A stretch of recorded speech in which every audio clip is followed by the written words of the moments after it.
Hello friend, तो आपका फिर से बहुत बहुत स्वागत है मेरे चैनल सुडो पावर पे। और इस एपिसोड के अंदर हम लोग सीखने वाले हैं फ्लैश मॉड्यूलर राउटिंग। ठीक है फ्रेंड्स, तो अगर आपने मेरा पिछला एपिसोड देखा होगा तो उसके अंदर हम लोगों ने कुछ इस तरीके से राउट्स हम लोगों ने बनाए थे। ठीक है, तो हम लोगों ने फिलहाल तो मतलब छोटे सा जो ब्लॉग है वो कॉन्सेप्ट लेके कुछ इस तरीके से 4 या 5 हम लोगों ने रेस्ट एपीआई बनाया था। और उसके अंदर आप देख सकते हो, इसके अंदर हम लोगों ने गेट राउट और उसी तरीके से पोस्ट, फिर पुट, फिर डिलीट। ठीक है फ्रेंड्स, तो आगे हम लोग जैसे जैसे एप्लीकेशन डेवलप करेंगे, एप्लीकेशन जैसे जैसे बड़ा होता जाएगा तो उसको हम लोग को छोटे छोटे पार्ट में डिवाइड करना होता है। जैसे अभी फ़िलहाल तो हम लोगों ने खाली ब्लॉग की एपीआई बनाई, उसके बाद हम लोग आगे फिर यूज़र की एपीआई बनाएंगे, फिर उसके बाद लॉगिन की एपीआई बनेगी, फिर प्रोडक्ट, फिर ऑर्डर की एपीआई। ठीक है फ्रेंड्स, तो एक ही फाइल के अंदर मतलब app.py के अंदर ही हम लोग सब सारा का सारा कोड तो नहीं कर सकते, इसलिए हम लोग एप्लीकेशन को डिवाइड करते हैं। ठीक है, तो वो डिवाइड हम लोग कैसे करेंगे तो वो हम लोग इस एपिसोड के अंदर सीखने वाले। तो फ्रेंड, अगर आप गूगल पे लिखोगे फ्लैश ब्लूप्रिंट, तो जो कॉन्सेप्ट अभी हम लोग सीखने वाले, जो जिसके अंदर हम लोग राउट्स को डिवाइड करेंगे छोटे छोटे पार्ट में, मतलब प्रोडक्ट की जो एपीआई है वो प्रोडक्ट फाइल के अंदर होगी, फिर ऑर्डर की एपीआई ऑर्डर फाइल के अंदर, ब्लॉक की एपीआई ब्लॉक फाइल के अंदर। ठीक है, तो वो डिवाइड कैसे करोगे, तो उसके लिए फ्लैश के अंदर उन्होंने एक ऑब्जेक्ट हम लोग को प्रोवाइड किया है जिसको हम लोग बोलते हैं ब्लूप्रिंट। ठीक है फ्रेंड्स, तो ये जो आप डॉक्यूमेंटेशन पढ़ सकते हो अगर आपको डीपली जानना हो, तो यही कॉन्सेप्ट में अभी आपको सिखाने वाला हूँ। तो फ्रेंड, अभी आ जाओ आपके एप्लीकेशन के अंदर, और अगर आपने मेरे पिछले एपिसोड नहीं देखे तो देख लो, जिसके अंदर मैंने आपको काफ़ी अच्छे से समझाया था किस तरीके से आपको फ्लैश एप्लीकेशन सेटअप करना है, किस तरीके से आपको राउट बनाना है। ठीक है, तो अभी हम लोग को क्या करना है, ये जो ब्लॉग जो राउट्स है उसको हम लोग किसी दूसरे फाइल के अंदर सेव करते, मतलब रखते। ठीक है, तो इसके अंदर मैं अभी एक फ़ोल्डर बना लेता हूँ, और वो फोल्डर का नाम आप कुछ भी रख सकते हो, जैसे राउट्स रख सकते हो। लेकिन मेरा जो एक्सपीरियंस है जिसके अंदर हम लोग क्लीन आर्किटेक्चर फॉलो करते हैं, उसके अंदर जो हमारा मेन जो टास्क होते हैं, ठीक है, तो उसको हम लोग यूज़ केसेस के अंदर डिवाइड करते हैं, इसलिए मैं फोल्डर का नाम रख रहा हूँ यूज़ केसेस। ठीक है, अभी इसके अंदर मैं बना लेता हूँ, जैसे अभी फ़िलहाल तो हमारे पास ब्लॉग की एपीआई है, तो मैं यहाँ पे मॉडल फाइल का नाम रख देता हूँ blog.py। तो इसके अंदर सबसे पहले हम लोग को जो ब्लूप्रिंट नाम का ऑब्जेक्ट है उसको हम लोग को इंपोर्ट कर लेना है। ठीक है, तो अभी हम लोग को क्या करना है, तो ये जो ब्लूप्रिंट है उसका हम लोग को एक नया ऑब्जेक्ट बनाना है। जैसे हम लोगों ने app.py के अंदर जैसे हम लोगों ने फ्लैश का ऑब्जेक्ट बनाया था, उसी तरीके से हम लोग को इसका ऑब्जेक्ट बनाना है। तो जो ऑब्जेक्ट जो वेरिएबल का नाम है वो तो आप कुछ भी रख सकते हो, जैसे मैं फ़िलहाल रख देता हूँ ब्लॉग ब्लूप्रिंट, शॉर्ट में मैं लिख देता हूँ। और इसके बाद आपको बनाना है ऑब्जेक्ट, मतलब वो इसके अंदर सबसे पहले तो आपको एक आइडेंटिफायर सिंपल पास करना है, और उसके बाद जो भी आपका फाइल का जो नाम होगा, पैकेज का नाम, वो आपको सिंपल यहाँ पे पास करना है। ठीक है, तो जैसे हम लोगों ने फ्लैश जो एप्लीकेशन है वो बनाते हुए जैसे हम लोगों ने पैकेज का नाम पास किया था, पैकेज का नाम मतलब इसके अंदर इन शॉर्ट जो भी हमारा पैकेज होता है, जैसे main.config, तो फिलहाल हमारा पैकेज कौन सा है, main.app। ठीक है, ऐप फाइल है, तो वो ऑटोमेटिकली इसके अंदर फैच करता है और इसके अंदर वो ला के रख देगा, वो तो पाइथन की फैसिलिटी है। तो उसी तरीके से इसके अंदर भी आपको एक ऑब्जेक्ट बनाना है। ठीक है, अभी मैं क्या करता हूँ, सिंपल है, कुछ कॉम्प्लेक्स नहीं है इसके अंदर। तो यहाँ पे जो भी हम लोगों ने ब्लॉक के रिलेटेड राउट वगैरह जो भी बना है उसको मैं सिंपल यहाँ पे कर लेता हूँ कॉपी, और उसको डायरेक्टली यहाँ पे पेस्ट कर देता हूँ। और अभी हम लोग ऊपर जाते हैं, और ये जो हम लोगों ने ऑब्जेक्ट बनाया उसका डायरेक्टली आपको यहाँ पे यूज़ करना है। तो जहाँ पे भी ऐप है उसको निकाल के आपको रखना है वहाँ पे blog_blp। तो ये ऑब्जेक्ट का नाम, जो वेरिएबल का नाम है, वो तो आप कुछ भी रख सकते हो। तो इसको मैं यहाँ पे रिप्लेस कर देता हूँ कुछ इस तरीके से। सॉरी, हर जगह आपको रिप्लेस नहीं करना है, यहाँ पे आप पेन की जगह उसने रिप्लेस कर दिया था, तो वहाँ पे तो नहीं करना है आपको। तो फ्रेंड, अभी मैंने जहाँ पे भी मतलब आपने in short route function use किया है वहाँ पे आपको उस ऑब्जेक्ट से रिप्लेस कर देना है। तो ये हो गया, उसके बाद हम लोग देख लेते हैं कुछ प्रॉब्लम तो नहीं। हाँ, तो ये जो रिक्वेस्ट ऑब्जेक्ट है इसको भी हम लोग इंपोर्ट कर लेते हैं, और उसके बाद ये जो UUID है उसको भी हम लोग यहाँ पे इंपोर्ट कर लेते हैं, तो मतलब हम लोग को बाद में एरर नहीं आनी चाहिए। तो फ्रेंड, अभी ये तो हम लोगों ने blog.py बना लिया, इसके अंदर हम लोगों ने ब्लूप्रिंट का ऑब्जेक्ट भी बना लिया। ठीक है, इसके अंदर हम लोगों ने कुछ इस तरीके से राउट भी रख दिया। यहाँ पे हम लोगों ने जो ब्लूप्रिंट का ऑब्जेक्ट था वो यूज़ करके, राउट फंक्शन का यूज़ करके राउट भी हम लोगों ने बना लिया। लेकिन ये जो app.py है उसको कैसे पता चलेगा कि हम लोगों ने कुछ नए राउट बनाए, ठीक है। तो ये जो फाइल है इसको हम लोग को इसके अंदर लिंक करना पड़ेगा। तो इसके अंदर हम लोग एक फंक्शन बनाते हैं रजिस्टर राउट करके। तो ये जो यूज़ केस जो हमारा पैकेज है इसके अंदर हम लोग बना लेते हैं पहले तो init.py, ठीक है फ्रेंड्स। तो आप पाइथन के अंदर अगर आपको पैकेज वाला अगर आप मेरा एपिसोड देखोगे तो उसके अंदर मैंने एक्सप्लेन किया था कि जब भी आप कोई नया फोल्डर बनाते हो या फिर आप पैकेज बनाते हो तो उसके अंदर आपको init.py नाम की फाइल बनाना पड़ता है। तो इसके अंदर हम लोग क्या करते हैं, पहले तो ये जो ब्लॉग है उसको हम लोग इम्पोर्ट कर लेते हैं। तो main dot use cases dot blog, और इसमें से हम लोग को चाहिए वो ऑब्जेक्ट, कौन सा ऑब्जेक्ट, तो ब्लॉग अंडरस्कोर BLP वाला ऑब्जेक्ट। और इसके अंदर हम लोग सिंपल एक फंक्शन बनाते हैं जैसे रजिस्टर राउट्स, और इसके अंदर हम लोग ऐप ऑब्जेक्ट पास करेंगे।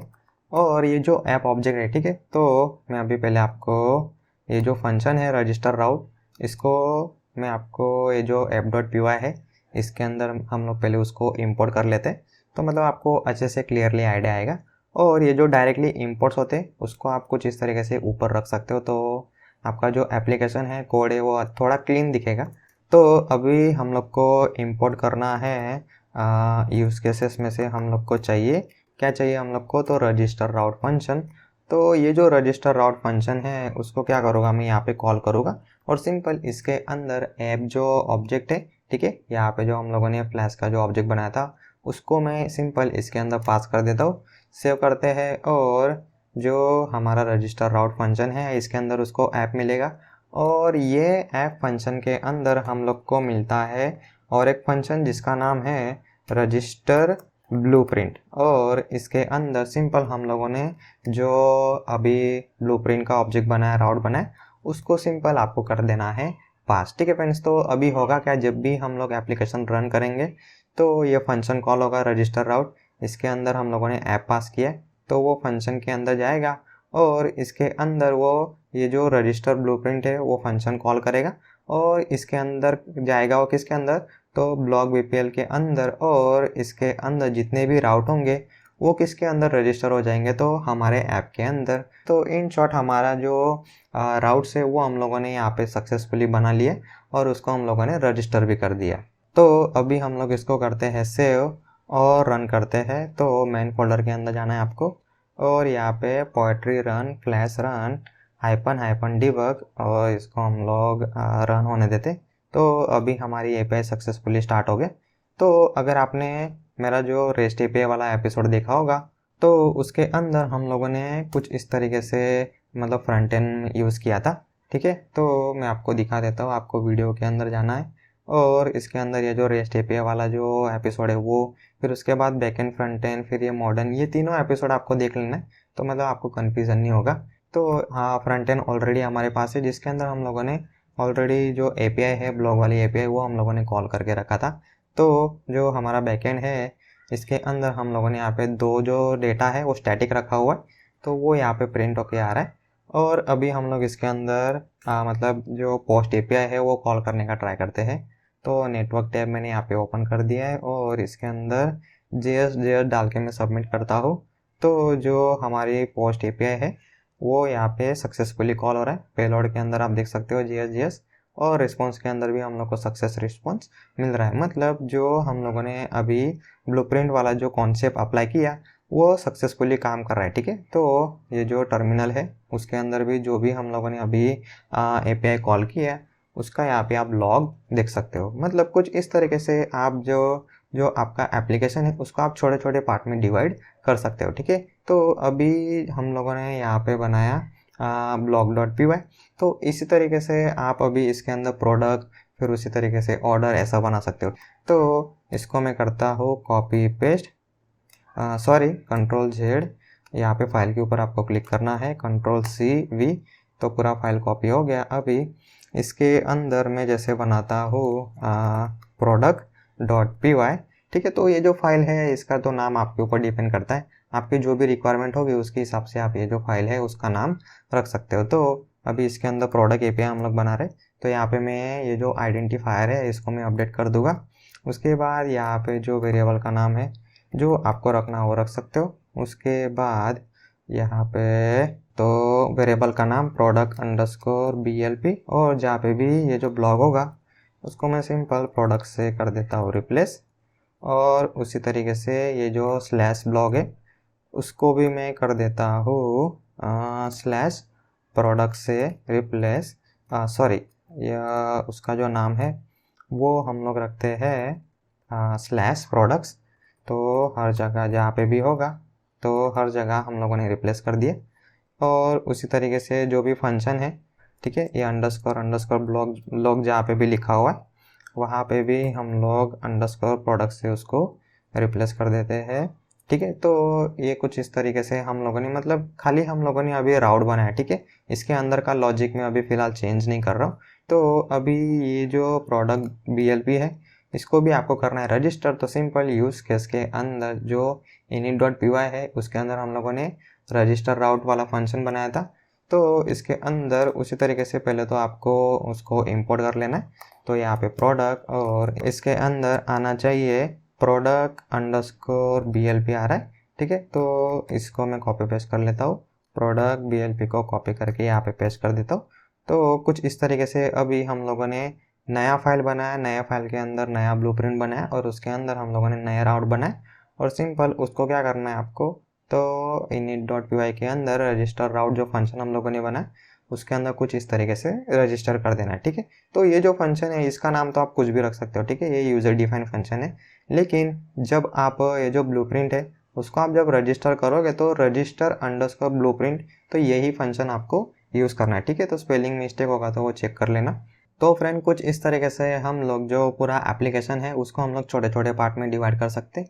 ठीक है, तो अगर आपकी ऑर्डर की API होगी तो फिर से नई फाइल बनाओ, फिर से ब्लूप्रिंट का ऑब्जेक्ट बनाओ, सिंपल उसको इसके अंदर रजिस्टर कर दो तो आपकी नई API बन गई। ठीक है फ्रेंड्स, तो और आप जब भी मॉड्यूल बनाते हो तो इसके अंदर ये कैच का फंक्शन बनता है, तो इसको आप इग्नोर कर सकते हो, वो पाइथन अपने आप बनाता है। ठीक है, और फ्रेंड मैं आपको जो भी सिखाता हूँ, जो भी मैं आपको कोड करवाता हूँ उसको, मतलब उसका अगर आपको लिंक चाहिए तो सिंपल आप मेरे sudo pwr, मैंने गिटहब रिपो बना के रखा है, सॉरी गिटहब अकाउंट है, उसके अंदर फ्लैश MySQL डेमो करके जो रिपो है उसके अंदर अगर आप जाओगे और कमिट्स के अंदर अगर आप जाओगे तो उसके अंदर एपिसोड नंबर आप देख सकते हो यहाँ पे 253 254। ठीक है, तो इसके अंदर जाना और इसके अंदर ये जो लास्ट वाला जो बटन है उसके ऊपर अगर आप क्लिक करोगे तो वो जो एपिसोड है उसके अंदर जो मैंने कोड किया था वो आपको सिंपल देखने के लिए मिल जाएगा। और ये जो लिंक है वो मैं डिस्क्रिप्शन के अंदर शेयर करता ही हूँ। और अगर आपको ये जो गिटहब है ये क्या है ये अगर नहीं पता है तो आपको पहले गिटहब सीखना पड़ेगा। ठीक है, तो उसका ही मैंने अलग से ट्यूटोरियल बना के रखा है, तो आप देख सकते हो यहाँ पे गिटहब का ट्यूटोरियल है। और अगर आपको पाइथन स्टार्टिंग से सीखना है तो उसका भी अलग से ट्यूटोरियल है। और फ्लैश अगर स्टार्टिंग से सीखना है तो उसकी भी अलग से प्लेलिस्ट मैंने बना के रखा है। ठीक है, डेटाबेस की अलग प्लेलिस्ट है, जावास्क्रिप्ट की भी अलग प्लेलिस्ट है, टेलवाइन CSS बूटस्ट्रैप। अगर आपको स्टार्टिंग से कोड सीखना है एकदम बेसिक से HTML से तो एपिसोड 1 से आपको स्टार्ट करना है। ठीक है, तो फिलहाल के लिए इस एपिसोड में इतना ही। अभी मैंने आपको जो भी सिखाया, जिस तरीके से मैंने आपको ब्लूप्रिंट बनाना सिखाया, अलग अलग फाइल बनाना सिखाया, तो इसको आपको स्टेप बाय स्टेप फॉलो करना है और इसकी आपको प्रैक्टिस करना है। ठीक है फ्रेंड्स, तो जितना ज़्यादा आप प्रैक्टिस करोगे उतना ज़्यादा आप इसके अंदर मास्टर बनते जाओगे, तो प्रैक्टिस ज़रूरी है। तो फ्रेंड फिलहाल के लिए इस एपिसोड में इतना ही। और अगर मेरे जो ट्यूटोरियल है वो अगर आपको कुछ सीखने के लिए हेल्प कर रहा होगा तो ये दूसरों को भी हेल्प करेगा। इसीलिए आपके फ्रेंड फैमिली के अंदर जिसको भी कोडिंग में इंटरेस्ट है, जिसको भी स्टार्टिंग से कोड सीखना है, तो उन सभी के साथ आप ये मेरे सारे ट्यूटोरियल शेयर कर सकते हो। ठीक है, जिसको भी बेसिक से सीखना है उनके साथ एपिसोड 1 से आप शेयर कर सकते हो। तो सारे मैंने पॉइंट कवर किए हैं जो एकदम बेसिक लेवल पे है, उसको किस तरीके से मतलब कोडिंग सिखाना है तो वो मैंने कवर किया। और अगर जो हाई लेवल का है तो उनको भी, अगर जो एडवांस है तो वो भी मैंने सारे टॉपिक मैंने अच्छे से कवर किया है। खाली कोडिंग सिखा के छोड़ देना ऐसा नहीं किया मैंने। उसके बाद कोडिंग प्रैक्टिस, फिर जॉब इंटरव्यू के लिए आप कैसे अप्लाई करोगे तो वो भी मैंने काफ़ी अच्छे से 1 बाय 1 टॉपिक कवर किया है। जो सॉफ्टवेयर डेवलपमेंट के अंदर जो लेटेस्ट टेक्नोलॉजी होता है, ठीक है, वो भी मैंने सारे कॉन्सेप्ट जो है वो मैंने काफ़ी अच्छे से कवर किया हुआ है। ठीक है फ्रेंड्स, तो आपको ये सारे ट्यूटोरियल ज़रूर शेयर करना है। ठीक है फ्रेंड्स, तो फिलहाल के लिए इस एपिसोड में इतना ही। Thank you.